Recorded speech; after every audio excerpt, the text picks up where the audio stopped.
Apa yang paling dikritisi dari PP 75 itu?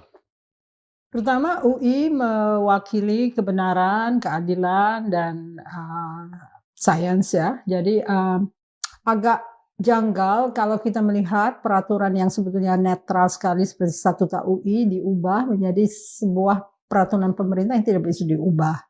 Dan isinya itu dikarang oleh orang-orang tanpa mengikut sertakan Dewan Guru Besar gitu lah ya. Dikarang?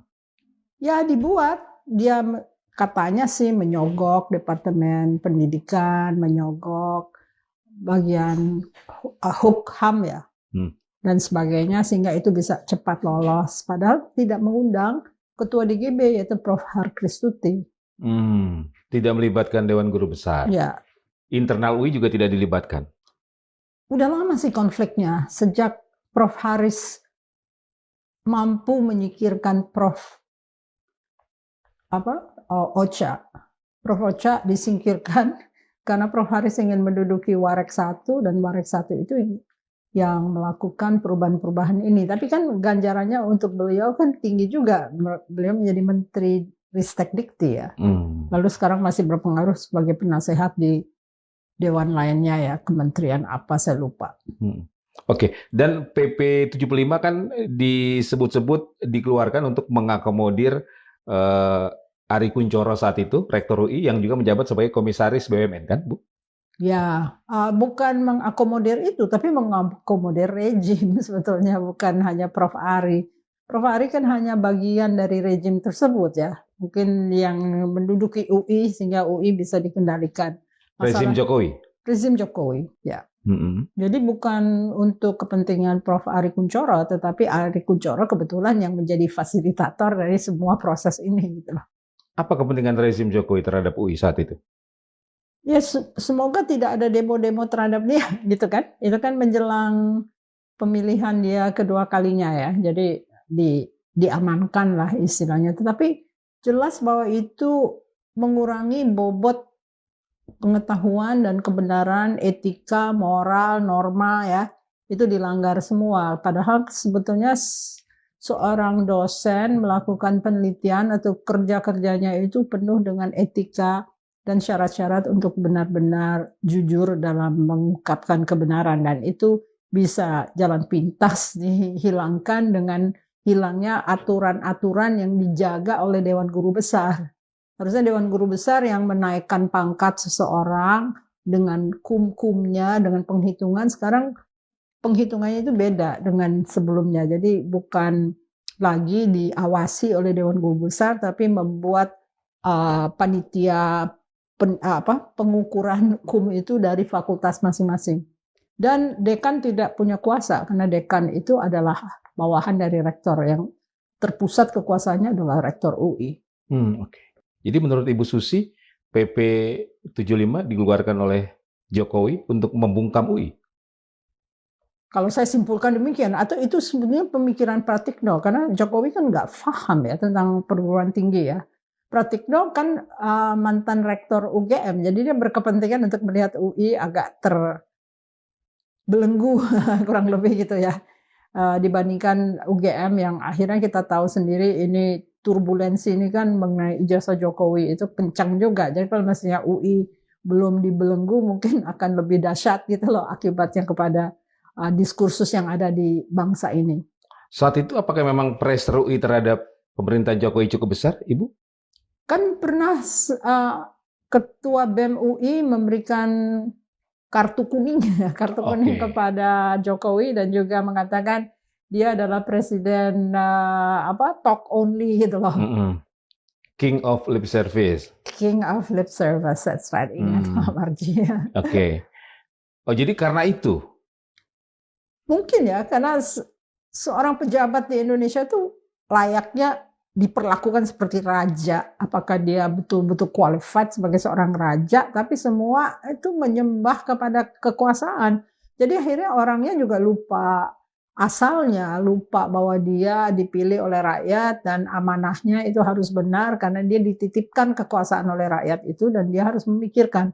Tapi sementara ini sampai saat ini saya belum lihat ya pemimpin Indonesia itu yang benar-benar menjalankan amanah rakyat karena dipilih dan dipinjamkan kekuasaan itu untuk bisa menyejahterakan seluruh bangsa.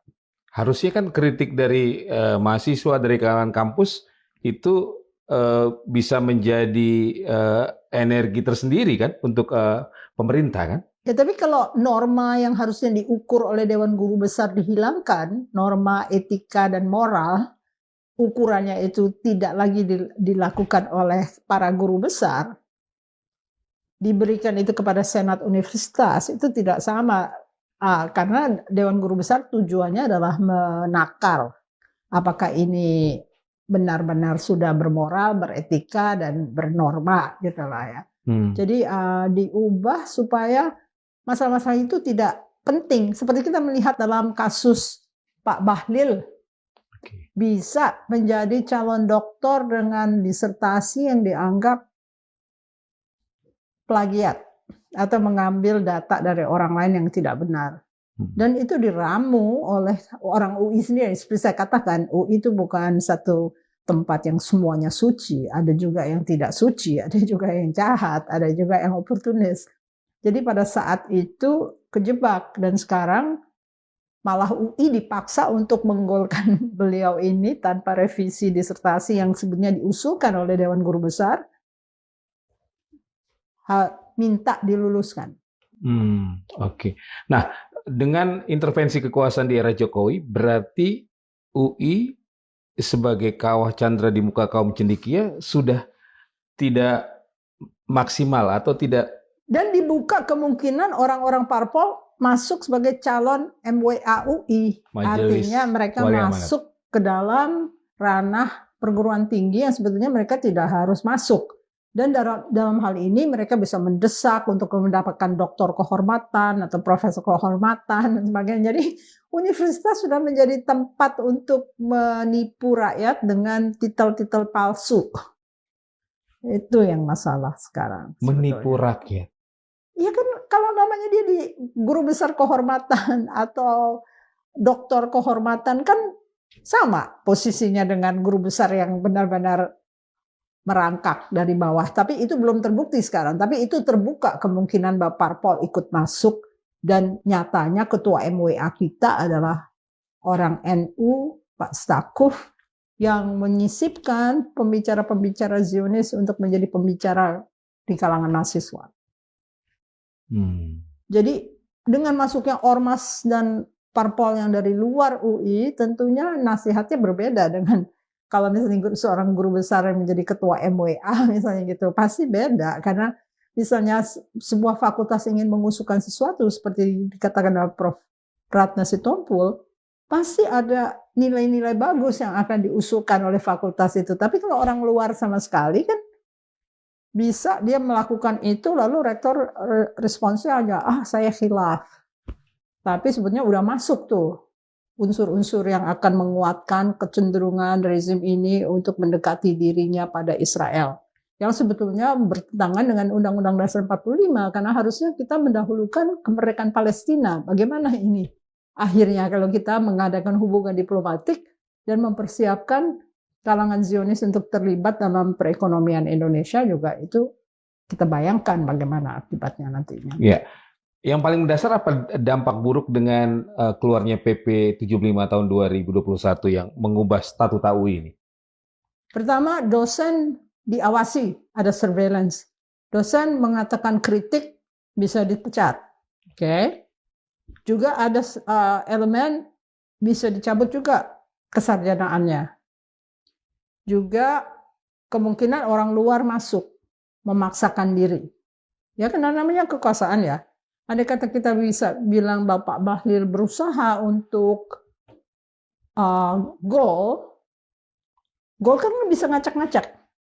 UI lebih diacak-acak oleh Golkar kalau kita nggak memenuhi permintaannya dia. Itu mungkin jadi pertimbangan rektor juga. Jadi sekarang untuk mengajak alumni UI untuk bersepakat itu juga sulit karena mereka sendiri berebut porsi ya untuk mendapatkan uang negara, bukan hanya BGN, bukan hanya Badan Gizi Nasional yang dapat uang, tapi orang-orang ini semua merangkak untuk naik dalam arti panjat sosial ya. Oke.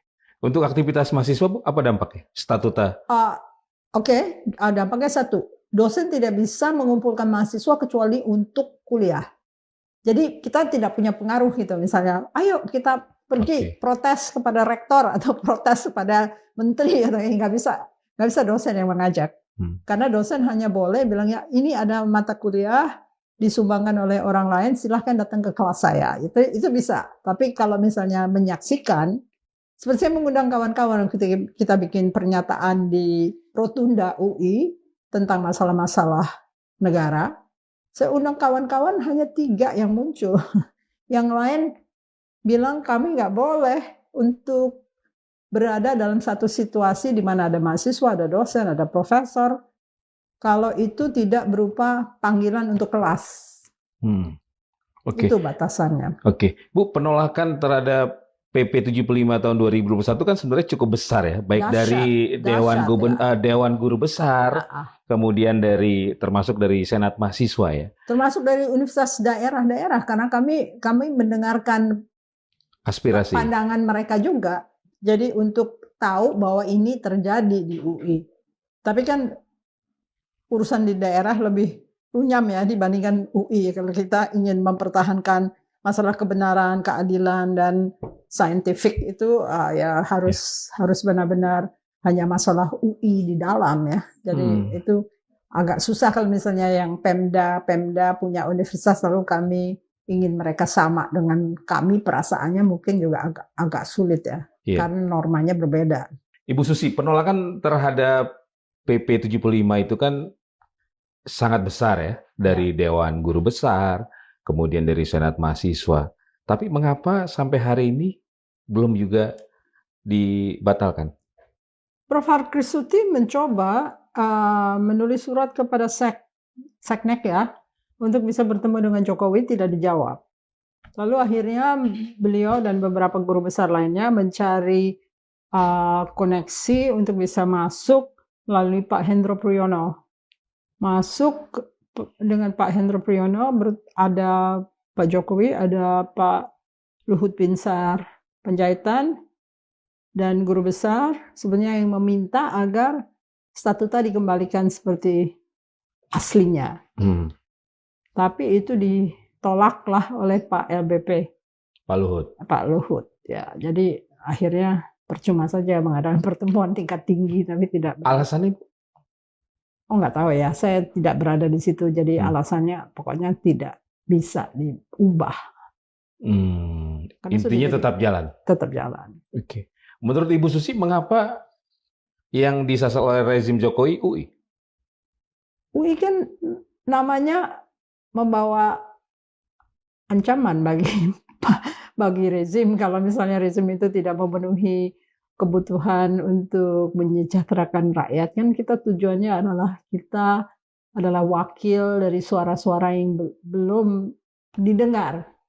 Jadi mungkin itu menakutkan untuk bagian dari rezim yang sementara dalam rezim-rezim yang berkembang sejak Orde Baru itu kan self-aggrandizement, jadi memumpuk kekayaan, memumpuk kekuasaan di dalam dirinya tanpa peduli dengan apa yang terjadi kepada rakyat banyak. Tapi apakah memang sangat terasa Ibu dengan statuta UI yang dirubah ini membuat UI tidak lagi kritis? Setidak-tidaknya saya tidak dengar bagian yang menjadikan UI corong gitu. Kalau dulu kan guru-guru saya kan orang-orang yang mapan ya, seperti Pak Proselo Sumarjan atau apa, kalau mereka sudah berbicara di koran-koran itu menjadi satu tantangan tersendiri. Juga waktu Prof. Mahar Marjono misalnya mengokekan semua mahasiswa untuk melakukan hal-hal yang menurut logika sekarang itu mungkin tidak harus berjalan gitu, tapi berani beliau untuk menjadi netral gitu. Kalau sekarang kan jelas Anda berhadapan dengan rektorat yang punya kekuasaan penuh. Misalnya Pak Rektor sekarang meminta bantuan untuk didukung pada persoalan Bahlil, Pak Bahlil, itu iluninya juga mager. Jadi agak ada suasana kapitalisme yang berlaku di sini. Kapitalisme adalah yang penting saya mendapat profit. Nah, itu dia yang sebetulnya mindset kita sudah berubah jauh dari zaman saya sekolah dengan zaman sekarang ini. Karena kapitalisme emang merubah. Tapi kan misalnya itu dalam negara kapitalis yang cukup maju, universitas tetap punya suara. Kalau kita kan kapitalisme yang predatory ini meninggalkan universitas untuk tidak bersuara. Dan orang-orangnya dibuat sebagai orang pemanjat tangga sosial. Jadi mereka mengutamakan pansosnya dibandingkan masalah norma, etika, dan moral. Itu yang agak mengganggu operasi dari sebuah universitas dengan alumninya. Karena maksud saya, alumninya juga harus membawa nilai-nilai UI, bukan hanya guru besar dan dosen dan tendik dan BEM gitu ya. Alumninya juga harus, tetapi kita menghadapi kenyataan bahwa kalau Anda tidak merangsek masuk, Anda tidak dapat apa-apa. Padahal sebetulnya harusnya mendapat sesuatu karena memang sistemnya sudah memungkinkan setiap orang mendapat hal yang sama. Tapi kan sistem itu memang secara struktur menindas dan hanya memungkinkan orang yang naik itu kalau dia panjat sosial dengan merugikan banyak pihak. Apakah memang PP 75 itu membuat UI menjadi sunyi senyap? PP 75 salah satu tools-nya, tapi yang lebih rusak kan ini mindset bangsa diubah menjadi mindset kamu diam, kamu ikut, kalau kamu ikut kamu dapat bagian. Nah, ini kan yang menyulitkan. Jadi PP 75 hanya bagian yang untuk skrup yang untuk menandakan bahwa universitas sudah tidak bisa bergerak. Dan dalam tanda kutip tidak ada perlawanan dari internal UI. Perlawanan, tapi tidak terbukti. Buat petisinya hanya 100 lebih yang menandatangani, lalu yang lain melipir meninggalkan. Karena takut namanya itu tersebutkan dalam petisi sehingga akhirnya mereka mendapat masalah yang besar. Seperti waktu kita mengadakan ekspresi di Rotunda itu juga nggak banyak yang mau ikut ya. Penontonnya juga mengajak sesama dosen juga mereka reluctant untuk datang. Oke. Dan apakah jaket kuning juga sudah tidak sakral lagi menurut Ibu Susi? BEM masih jalan, malah dipecah. Tadinya dipecah tuh antara BEM kuning dan BEM ungu. BEM ungu yang buatan rektorat pada saat itu, Sudibyo bagian mahasiswa ya. Jadi saya nggak tahu kenapa dia bisa melenceng gitu sampai menggantikan BEM kuning dan BEM. Akhirnya yang menang BEM kuning, masih bergerak mereka. Terutama bergerak mereka dahsyat waktu bulan Agustus itu. Tahun 2025 ya.